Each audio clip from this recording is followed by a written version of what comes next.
Halo, Assalamualaikum warahmatullahi wabarakatuh. Apa kabar semuanya? Semoga dalam keadaan sehat dan bahagia.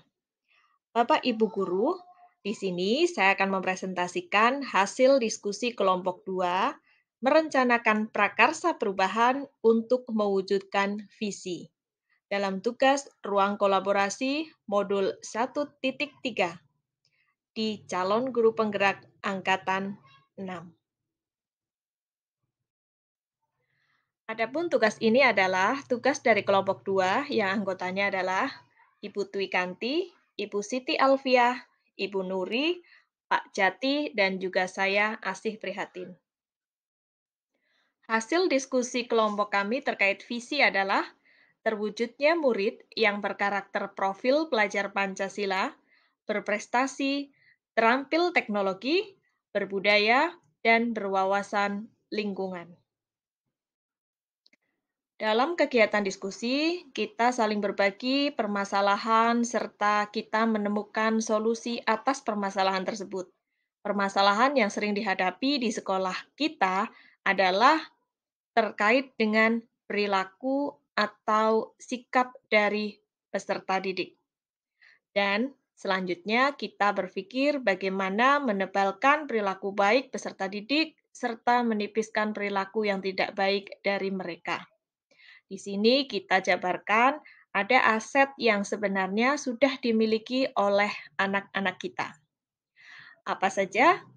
Yang pertama, setiap anak sebenarnya memiliki potensi sikap yang baik. Dan di sini kita berusaha akan memaksimalkannya.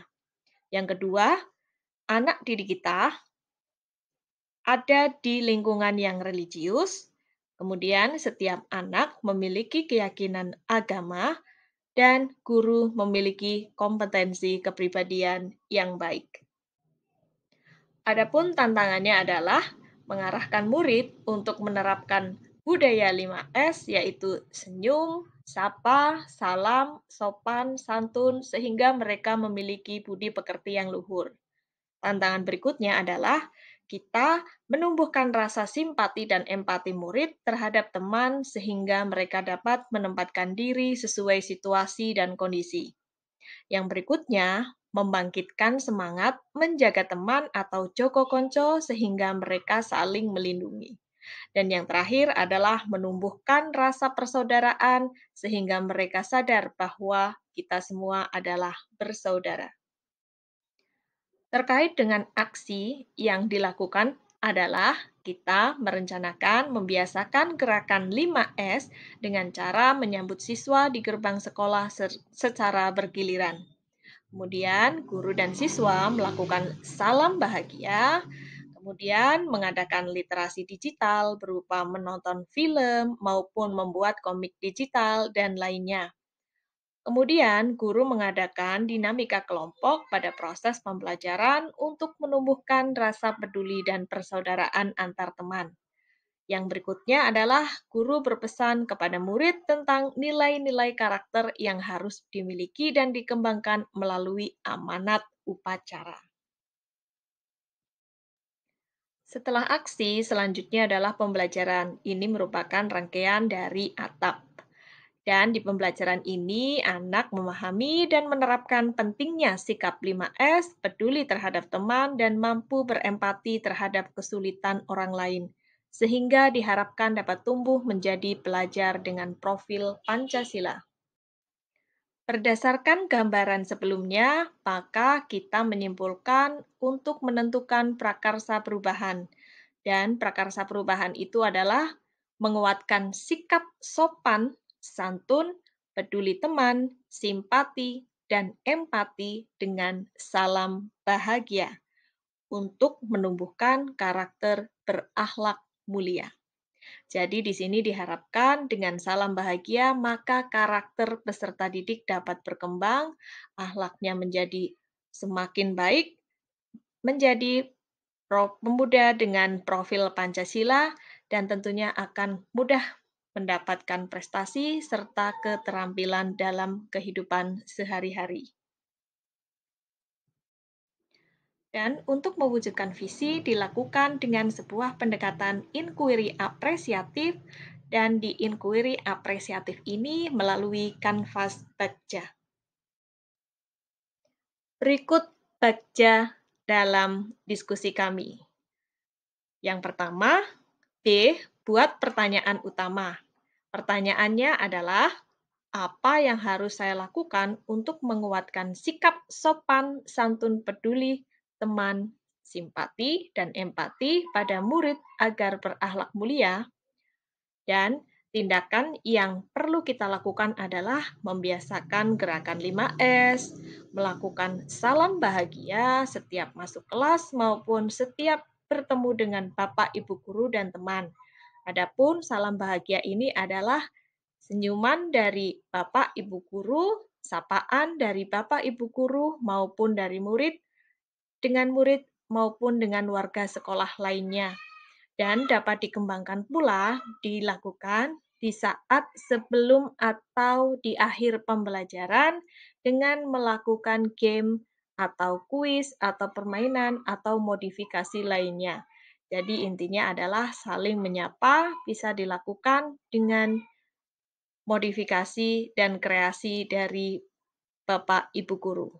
Yang selanjutnya adalah tindakannya mengadakan literasi digital, kemudian mengadakan kegiatan dinamika kelompok, mengingatkan pentingnya karakter yang baik pada peserta didik melalui amanat upacara. Rangkaian Bagja yang kedua adalah A. Ambil pelajaran. Di sini kita membuat pertanyaan, siapa orang yang sudah mempraktikkan salam bahagia? Nah, tindakan kita adalah mencari tahu contoh aksi nyata bagi yang sudah menerapkannya dari sumber YouTube maupun dari sumber lainnya. Yang kedua, bagaimana dia menyusun dan meramu kegiatan salam bahagia agar menarik. Dan tindakan kita adalah akan mempelajari cara-cara penerapan salam bahagia secara kreatif, sehingga tidak monoton hanya bertemu dan juga melakukan senyuman saja. Tentunya nanti akan dikembangkan menjadi yang lebih menarik lagi. Yang ketiga, aktivitas salam bahagia seperti apa yang dia dilakukan. Yang ketiga, aksinya adalah salam bahagia yang menggabungkan kuis, permainan, dan lain sebagainya tergantung dari kreativitas. Yang keempat, situasi apa yang dapat mendukung keberhasilan salam bahagia. Situasinya adalah disesuaikan dengan kondisi yang berkembang untuk penerapannya. Misal pada saat pandemi tidak ada kontak fisik, atau jika ada kontak fisik setelah pandemi maka dilakukan hanya untuk perempuan dengan perempuan dan laki-laki dengan laki-laki untuk yang usianya sudah dewasa. Selanjutnya, rangkaian Bagja yang G atau gali mimpi adalah kita memiliki pertanyaan, apa yang akan terjadi jika saya berhasil menerapkan salam bahagia di kelas dan di sekolah? Tindakan kita adalah, jika salam bahagia berhasil, maka murid akan tumbuh menjadi pribadi yang ramah, sopan santun, peduli, dapat berempati, saling menjaga. Maka hal tersebut dapat mewujudkan karakter profil Pancasila dan tentunya mencapai visi sekolah. Yang kedua, bagaimana perasaan saya jika berhasil menerapkan salam bahagia di kelas dan di sekolah? Tentu perasaannya akan bangga, bahagia jika murid tumbuh dengan kepribadian yang sesuai dengan profil Pancasila. Pertanyaan berikutnya masih dalam gali mimpi adalah, apakah ada hal yang baru yang dapat saya lakukan jika berhasil menerapkan salam bahagia tersebut? Hal baru yang dapat saya lakukan jika penerapan salam bahagia berhasil adalah kita bisa men-share budaya salam bahagia ini di media sosial, berbagi dengan kreativitas salam bahagia, dan juga kita share bagaimana manfaatnya terkait dengan kehidupan kita sehari-hari. Dan kita akan mengembangkannya, tidak hanya salam bahagia, tentunya akan mencari dan menemukan modifikasi yang baru lagi. Kemudian, yang keempat, apa sumber daya yang dimiliki untuk terus menerapkan salam bahagia di kelas dan juga di sekolah? Sumber dayanya adalah tenaga pendidikan yang masih muda dengan basic yang memadai untuk menyelenggarakan pendidikan, dan tenaga pendidik yang sudah senior yang memiliki banyak pengalaman dan bisa saling berbagi. Jadi intinya saling kolaborasi antar tenaga pendidik dan juga tenaga kependidikan. Rangkaian bagja selanjutnya adalah C. Jabarkan rencana. Di sini kita memiliki pertanyaan, apa langkah pertama yang dapat saya lakukan untuk menerapkan salam bahagia? Dan tindakan kita adalah langkah pertama untuk kegiatan ini yaitu mensosialisasikan kegiatan salam bahagia. Pertanyaan berikutnya adalah, berapa lama target pembiasaan salam bahagia dapat diterapkan? Kemudian, tindakan atau penyelidikan yang perlu dilakukan untuk menjawab pertanyaan tersebut adalah waktu yang dibutuhkan untuk pembiasaan salam bahagia dilakukan secara konsisten dan kontinu dan ada evaluasi setiap bulannya. Yang berikutnya, ada pertanyaan, apa tindakan yang dapat mendukung keberhasilan pelaksanaan program salam bahagia? Dan jawabannya adalah tindakan yang dapat mendukung keberhasilan program ini adalah diskusi terkait dengan kendala, serta solusi dan refleksi sesama guru dan juga murid terkait program salam bahagia. Pertanyaan berikutnya adalah, bagaimana cara mengukur kemajuan langkah penerapan salam bahagia? Dan tindakan yang dilakukan adalah munculnya dampak positif yang terlihat dari perubahan murid. Jadi, hasil dari jawaban pertanyaan tadi dapat terjawab jika murid dapat berperilaku lebih baik lagi, berperilaku positif lebih maksimal lagi, hasil catatan jurnal guru dan juga wali kelas terkait perubahan dari sikap dan perilaku murid semakin berkurang, catatan negatifnya bahkan hilang. Kemudian pertanyaan berikutnya adalah, bagaimana cara untuk saling menyemangati rekan guru dan juga murid agar konsisten dengan program ini? Tindakan yang perlu dilakukan adalah memberi motivasi, menunjukkan dampak atau perubahan positif yang telah dirasakan.